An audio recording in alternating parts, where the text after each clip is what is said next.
Start करते हैं आज नकल जॉइंट के ऊपर एक क्वेश्चन। पहले देखते हैं क्वेश्चन क्या है। Design knuckle joint for 25 kilo newton tensile load when the permissible tensile stress is 56 newton पर millimetre square, shear stress is 40 newton पर millimetre square and crushing stress is 70 newton पर मिलीमीटर स्क्वायर। तो लिखते हैं given क्या है।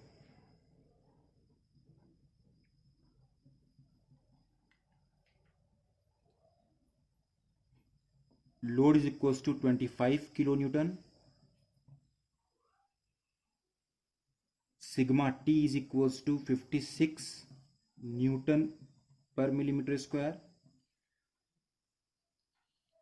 shear stress means tau is equals to 40 newton per millimeter square and crushing stress that means sigma c is equals to 70 newton per millimeter square। ये आपका P is equals to 25 kilo newton means 25 into 10 की power 3 Newton. ठीक है, तो solution देखिए, हम पहले लिखते हैं strength equation for rod. Rod के लिए स्ट्रेंथ इक्वेशन क्या थी, हम लोगों ने देखा था टेंसाइल फेलियर ऑफ रॉड के लिए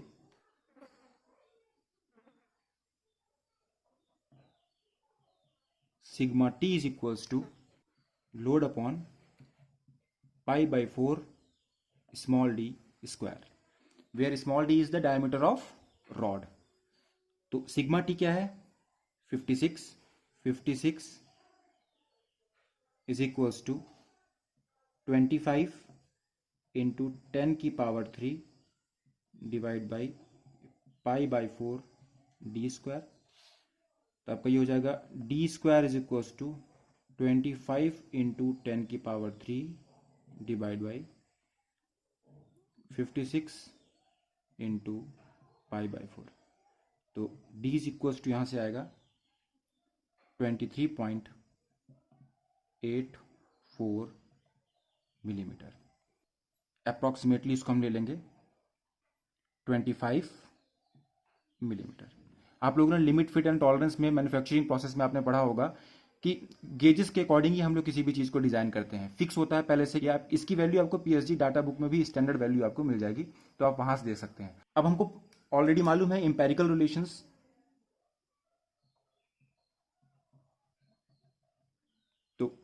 by empirical relationship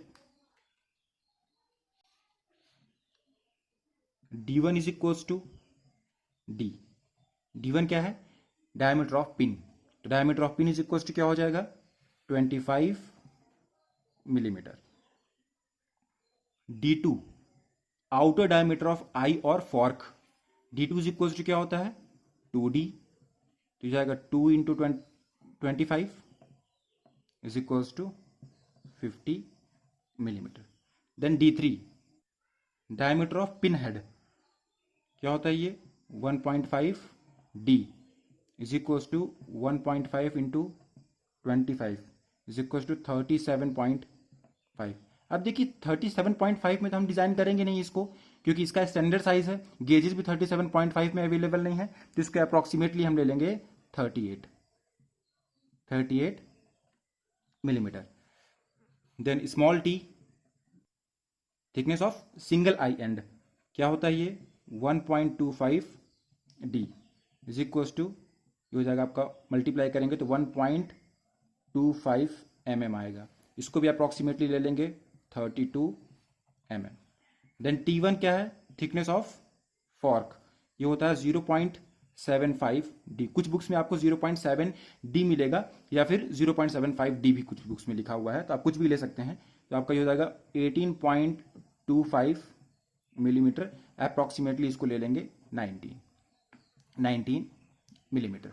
ये आपके हो गए एम्पेरिकल रिलेशनशिप। आप डिटेल में देख लीजिएगा, मेरी प्रीवियस वीडियो है नकल जॉइंट का, तो उसको आप देख लेंगे तो आपको ये सारा रिलेशनशिप, स्ट्रेंथ इक्वेशन और एम्पेरिकल रिलेशनशिप कहाँ से आया कैसे आया जो मिल जाएगा। तो यहां से सारे पैरामीटर निकल के आ गया। ठीक है, ये हो गया। ये आपकी फॉर्क की thickness T1, thickness of single eye and small T, outer diameter of eye और फॉर्क पिन हेड का डायमीटर ऑफ पिन, सब कुछ यहां से आ गया। अब हम क्या करेंगे, स्ट्रेसेस चेक करेंगे। ठीक, कि जो हमारे डायमीटर आए हैं, जो हमारा पैरामीटर्स आया है, जितने भी डायमेंशन हम लोग निकाले हैं एम्पेरिकल रिलेशनशिप के थ्रू, तो ये सब सही है या फिर नहीं है। क्योंकि हमको परमिसिबल स्ट्रेस तो हमको ऑलरेडी गिवन है, यहाँ पे परमिसिबल स्ट्रेसेस गिवन है। तो ये परमिसिबल स्ट्रेस का मतलब क्या होता है, डिजाइन स्ट्रेसेस, कि हमको इसके अंदर ही डिजाइन करना है। डायमेंशंस अगर स्ट्रेंथ इक्वेशन पे अप्लाई करने पर परमिसिबल स्ट्रेसेस से ऊपर जा रही है, तो इसका मतलब ये डायमेंशन सारी गलत है। और अगर ये डायमेंशंस स्ट्रेंथ इक्वेशन पर अप्लाई करने पर इसके अंदर इससे कम है, परमिसिबल स्ट्रेसेस से कम आती हैं, तो इसका मतलब हमारा डिजाइन सेफ है। तो हम लोग पहले क्या करेंगे, check for stresses, then check for stresses, check for stresses. तो पहला है shear फेलियर ऑफ पिन।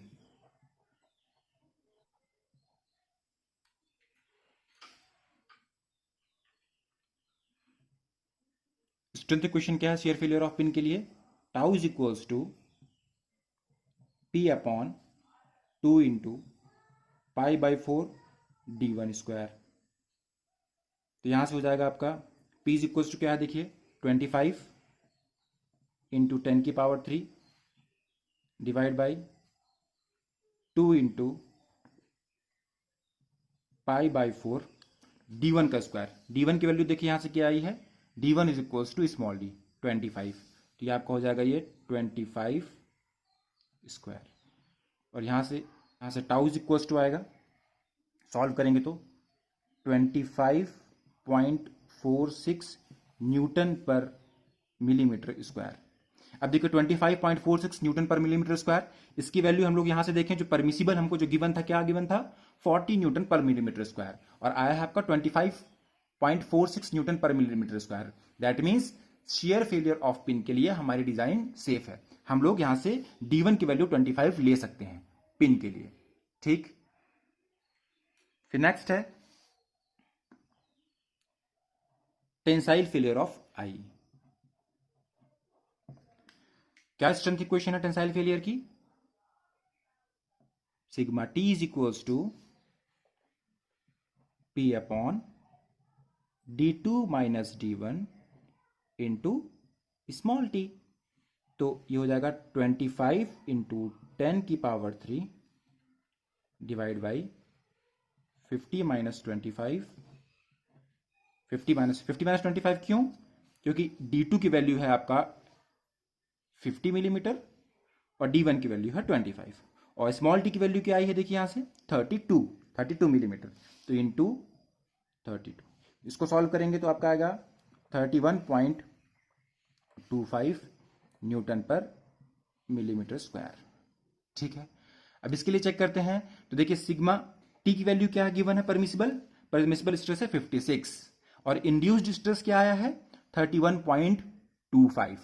तो that means our design for tensile failure of I is safe. Now third is shear failure of I.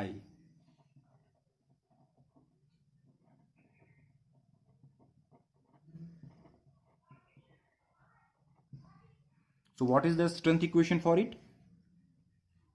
Tau is equals to P upon d2 minus d1 into small T. मैंने last video में बताया था कि tensile failure of eye और shear failure of आई दोनों का formula same होता है, तो स्ट्रेस की वैल्यू भी सेम ही आएगी। 25 इंटू 10⁻³ ये हो गया 50 minus 25 into 32 is equal to 31.25 newton पर मिलीमीटर स्क्वायर। अब यहां पर देखिए इंड्यूस्ड स्ट्रेस की वैल्यू क्या आई है 31.25 and permissible shear stress is 40 Newton per millimeter square. So our design for the shear failure of I is safe because the value of the induced shear stress for I is less than the value of given permissible shear stress. Now fourth is crushing failure of I. Crushing failure of I. So what is the formula for it? Strength equation, sigma C is equals to P upon D1 into small t. So 25 into 10 की power 3. D1, what is the value of D1? 25. So 25 into 32. Here we get 31.25 Newton per millimeter square. So the value of induced crushing stress is 31.25. And what is the value of given permissible stress? 70. So the value of induced stress is less than the given permissible stress. So our design is safe for the crushing failure of I also. Fine. Now, next is fifth, tensile failure of fork. So what is the strength equation for the tensile failure of fork? Sigma T is equals to P upon 2 into D2 minus D1 into T1. So from here we can write 25 into 10 raised to power 3 divided by 2 into, what is the value of D2? 50 minus what is the value of D1? 25 into what is the value of T1? 19.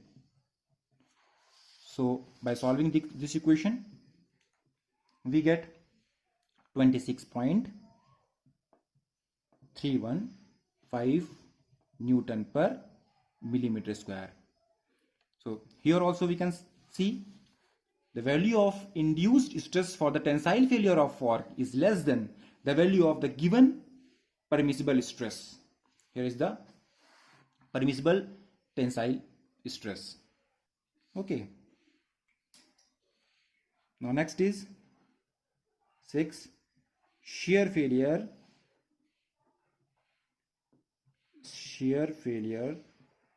of fork. Strength equation is, हमको मालूम है कि fork और आई के लिए, दोनों के लिए shear फेलियर और टेंसाइल फेलियर दोनों का फॉर्मूला सेम होता है ना. तो 2 into D2 minus D1 into T1. सो 25 इंटू 10 की पावर 3. जब फॉर्मूला सेम है तो वैल्यू भी सेम ही आएगी. तो इंटू 19 इज इक्वल्स टू 26.315. अब देखिए जो इंड्यूस्ड हमारा स्ट्रेस है उसकी वैल्यू क्या आई है? 26.315. और जो गिवन परमिसिबल स्ट्रेसेस की वैल्यू क्या है? देखिए टाउ की वैल्यू क्या है? 40. इंड्यूस्ड स्ट्रेस की वैल्यू लेस है और परमिसिबल स्ट्रेस की वैल्यू ज्यादा है, इसलिए हमारा डिजाइन सेफ है यहां भी. ठीक है. Now last 7, crushing failure of fork. Crushing failure of fork. Sigma C is equals to P upon 2 into D1 to T1. So 25 into 10 की power 3 divided by 2 into 25 into 19 is equals to 26.315 Newton पर millimetre square. और यहां भी देखिए crushing failure की induced value कितनी आई है? Induced stress 26.315 और गिवन कितना है? 70. तो ये वैल्यू ज्यादा है और ये हमारी जो वैल्यू आई है ये कम आई है, मतलब हमारा डिजाइन यहां भी सेम है. तो since the value of all the calculated induced stresses is less than the permissible stresses, therefore the design for the joint is safe. क्योंकि जो सभी इंड्यूस्ड स्ट्रेसेस की वैल्यू है ये परमिसिबल स्ट्रेसेस से कम है, इसलिए नकल ज्वाइंट के लिए हमारी डिजाइन सेफ है. ठीक, ये हो गया एक क्वेश्चन। इसका एक और क्वेश्चन हम लोग लेते हैं, थोड़ा सा कॉन्सेप्ट चेंज है। देखिए, जब यूनिवर्सिटीज में ये क्वेश्चन आते हैं तो ये जो पैरामीटर्स आपने निकाला है, सॉल्व किया है एम्पेरिकल रिलेशन से, तो ये स्ट्रेसेस चेक करने के बाद हमको ये मालूम चल गया कि ये सारे पैरामीटर्स हमारे लिए सही हैं, एक्यूरेट है, मतलब हम ये पैरामीटर्स ले करके, ये डायमेंशंस लेके हम डिजाइन कर सकते हैं नकल जॉइंट। तो फिर लास्ट में हमको नकल जॉइंट भी बना करके इस प्रकार से, और ये सारे के सारे डायमेंशंस जो हम लोगों ने निकाले हैं, D1 D2 की वैल्यू, D3 की वैल्यू, T की वैल्यू और T1 की वैल्यू, यहाँ सभी इस फिगर में हमको मेंशन करना होता है।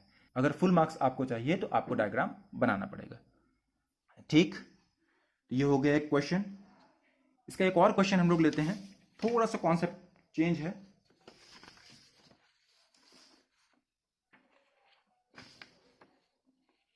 थोड़ा सा ऐड और करना है। देखिए क्वेश्चन पढ़ते हैं क्या है। डिजाइन ए नकल joint for a tie rod of a circular section to sustain a maximum pull of 70 kilonewton. The ultimate tensile strength, shearing strength and the crushing strength is 510 megapascal, 400 megapascal and 600 megapascal respectively. Take factor of safety is equals to 6. ठीक, तो देखिए given क्या है।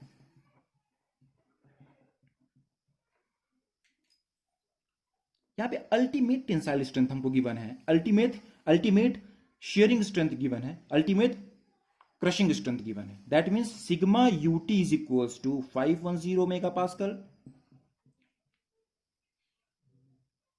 Tau UT ultimate 400 mega pascal means newton पर millimetre square, and sigma C ultimate is equals to 600 mega pascal. यहां पे पहले हम लोग क्या निकालेंगे, हमको निकालना पड़ेगा permissible stresses. Calculation of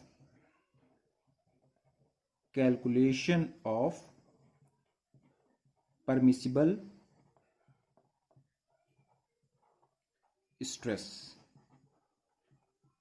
calculation of permissible stresses. तो परमिसिबल स्ट्रेस क्या है, हो जाएगी हमारी, देखिए sigma T is equals to sigma UT upon, क्योंकि हमको फैक्टर ऑफ सेफ्टी इस क्वेश्चन में गिवन है पहले से, तो फैक्टर ऑफ सेफ्टी हमको लेना पड़ेगा। तो sigma T is equals to sigma UT upon factor of safety.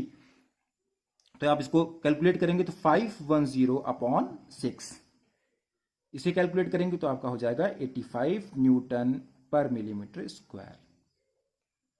Now tau is equals to same, so 400 upon 6 is equals to 66.67 newton पर millimetre square, and sigma C is equals to same, वही formula put करेंगे तो आपको हो जाएगा 66 upon 6 is equals to 100 newton पर millimetre square. अब देखिए यहां से परमिसिबल स्ट्रेसेस आ गया, अब बाकी पूरा डिजाइन हमको वही लेना है। पी की वैल्यू ऑलरेडी हमको गिवन है, यहां पे देखिए पी की वैल्यू कितनी गिवन है, P is equals to question में 70 kilo newton, 70 kilo newton means 70 into 10 की पावर 3 न्यूटन। ये ऑलरेडी हमको क्वेश्चन में गिवन है, तो P भी हमको गिवन है, परमिसिबल स्ट्रेसेस आ गया। अब सेम टू सेम पूरा प्रोसीजर हमको वैसे ही करना है जैसे हम लोग प्रीवियस क्वेश्चन में किए थे। ठीक है, आशा करता हूं कि आप सभी लोगों को ये वीडियो पसंद आया होगा। Thank you.